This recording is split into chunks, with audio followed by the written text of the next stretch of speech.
नमस्कार दोस्तों आज मैं आपको पहले एक कथा सुनाने वाली थी, लेकिन हमारी एक बहुत ही प्यारी सब्सक्राइबर हैं, उन्होंने एक बड़ा ही मार्मिक प्रश्न मुझसे पूछ लिया। तो मैंने इस वीडियो को तुरंत ही बनाया है उनके लिए, क्योंकि मुझे वो थोड़ी सी हताश, निराश और परेशान लग रही थी। तो मैंने सोचा कि पहले उनकी शंका का मैं समाधान करूं। और इस तरीके के प्रश्न दोस्तों कई लोगों ने पूछे, हमारे कई सब्सक्राइबर हैं जिनके मन में इस तरीके की दुविधा रहती है कि हम बहुत बीमार रहते हैं, हमारे जीवन में बहुत कष्ट है, हम इतनी पूजा पाठ कर रहे हैं फिर भी हमें दिक्कत हो रही है, ये किस कारण से है? क्या ये सब हमारे प्रारब्ध के कारण से है, यानी कि पिछले जन्मों के कर्मों के फल हम भोग रहे हैं जो पूजा पाठ से भी खत्म नहीं हो रहे।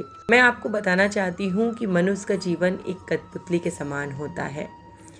जैसे एक कठपुतली की डोर किसी और के हाथ में होती है ना, आपने कठपुतली चलाने वाले लोगों को देखा होगा कि उनके हाथ में धागे रहते हैं और वो धागे कठपुतली के हाथ पे बंधे रहते हैं, और कठपुतली चलाने वाला जिस धागे को उठाता है, कठपुतली का वही हाथ और पैर हिलता डुलता है, उसी तरीके से वो अभिनय करता है। इसी प्रकार से मनुष्य का जीवन भी कठपुतली के ही समान है। कठपुतली के ही समान हमारी डोर भी ईश्वर के हाथ में है, और हमें भी उसी तरीके से अभिनय करते जाना है। हमें जिस प्रकार का निर्देशन मिलता है हम उसी प्रकार का अभिनय करते हैं। दोस्तों, हमारे जीवन की कहानी को भी पहले से ही लिखा जा चुका है, इसलिए जीवन में कभी उतार चढ़ाव आए या बहुत ज़्यादा खुशियाँ आएँ तो हमें एक समान रहना चाहिए। बहुत ज़्यादा भयभीत ना हो और बहुत ज़्यादा खुश भी ना हो। हमें अपने जीवन की प्रत्येक परिस्थिति उस निर्देशक की आज्ञा मानकर बितानी चाहिए, यानी कि उन्हीं के अनुरूप हमें चलना चाहिए। प्रत्येक मनुष्य एक सीमित अवधि के लिए संसार में आता है, और हमारे भगवान जी ने जितना भी सुख दुख उसके जीवन में लिखा है हमें हर हाल में भोगना ही पड़ता है। इस प्रकार प्रत्येक व्यक्ति की नियति तय है, और यही प्रारब्ध यानी कि भाग्य है। दोस्तों, प्रारब्ध को इस तरीके से भी समझ सकते हैं कि हम अपना पेपर देने गए, एग्ज़ाम देने, और एग्ज़ाम में हम जो लिख आए वो रिज़ल्ट हमें मिलेगा ही मिलेगा, उसे हम जाकर बदल नहीं सकते। यानी कि एक बार हमने जो पेपर में लिख दिया वही हमें रिज़ल्ट प्राप्त होगा। अब हमें कितना भी बाद में याद आए कि मैं ये कर सकता था, मैं वो कर सकता था, लेकिन नहीं होगा तो वो ही जो हम उस पेपर में लिख आए हैं। इसी तरीके से हम जो पूर्व जन्म में काम करते हैं, कर्म करते हैं, उनका हमें एक निश्चित भोग भोगना ही पड़ता है। तो हमारे जीवन में सुख दुख, बीमारियाँ और चिंता, क्लेश लेकर हमारे जीवन में प्रदर्शित होती हैं। हमारे प्रारब्ध से हमारा पुरुषार्थ यानी कर्म जुड़ा हुआ है। इन दोनों के बीच गहरा रिश्ता होता है। जैसे कुछ लोग कहते हैं कि जब प्रत्येक मनुष्य की नियति तय है और होगा वही जो भाग्य में लिखा है, तो हम कर्म क्यों करें। इसी तरीके से दूसरे मत के लोगों का कहना है कि भाग्य नाम की कोई चीज़ नहीं होती, हम उसे अपने कर्मों द्वारा बदल सकते हैं। असल में दोस्तों, प्रारब्ध और पुरुषार्थ दोनों ही अपनी अपनी जगह ठीक हैं।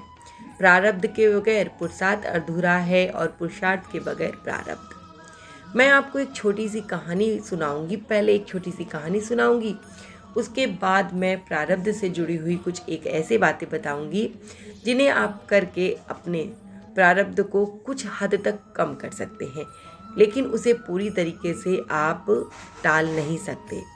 दोस्तों, एक बार एक गाय दलदल में फंसी हुई थी और एक चोर वहाँ से गुजर रहा था। उसने गाय को देखा, उसकी दयनीय स्थिति को देखकर भी उसे दया नहीं आई, और गाय की मदद किए बगैर ही वो बढ़ गया। लेकिन कुछ दूर जाने के बाद उसे एक हीरा पड़ा हुआ मिला, और हीरे को लेकर वो चल दिया और मालामाल हो गया। कुछ देर बाद एक साधु भी उसी राह से गुजरे। वो गाय को दलदल में देखकर बहुत दुखी हुए और उन्होंने गाय की मदद की। लेकिन कुछ दूर जाने पर वो एक गड्ढे में गिर गए और उन्हें चोट लग गई। ये नज़ारा देख रहे थे नारद मुनि। नारद मुनि को बड़ा गुस्सा आया और वो सीधे परमपिता परमेश्वर के पास गए और शिकायत करने लगे। कहते हैं कि प्रभु धरती पर आपका प्रभाव कम हो रहा है। जो धर्म कर रहे हैं उन्हें उसके बदले सजा मिल रही है, और जो अधर्म कर रहे हैं उन्हें उसके बदले पुरस्कार मिल रहा है। इस पर भगवान जी ने बड़े ही प्रेम से कहा, ऐसा संभव नहीं है नारद। तो नारद मुनि ने पूरा किस्सा उनके सामने कह दिया। भगवान जी ने नारद जी से कहा कि लुटेरे के प्रारब्ध में खजाना था, लेकिन उसने अधर्म किया था और गाय की मदद नहीं की थी, इसलिए उसे एक ही आभूषण मिला।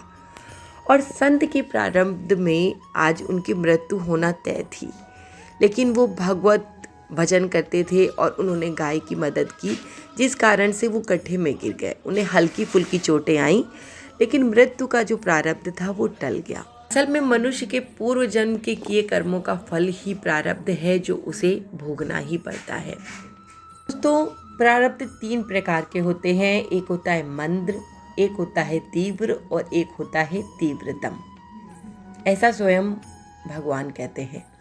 भगवान कहते हैं कि मंद प्रारब्ध मेरा नाम जपने से कट जाता है, यानी कि छोटी मोटी जो तकलीफ़ें होती हैं वो मंद प्रारब्ध के अंतर्गत आती हैं, जिनका दुष्परिणाम अगर हम ईश्वर का नाम जप करें तो वो कम हो जाता है, यानी कि कट जाता है।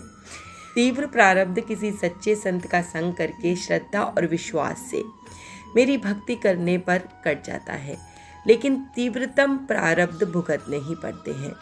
लेकिन जो हर समय श्रद्धा और विश्वास से मुझे जपते हैं, उनके प्रारब्ध में मैं स्वयं साथ रहता हूँ और उनको हर तकलीफ में उसे सहने की शक्ति देता हूँ, ताकि उन्हें उस तीव्रता का एहसास ना हो।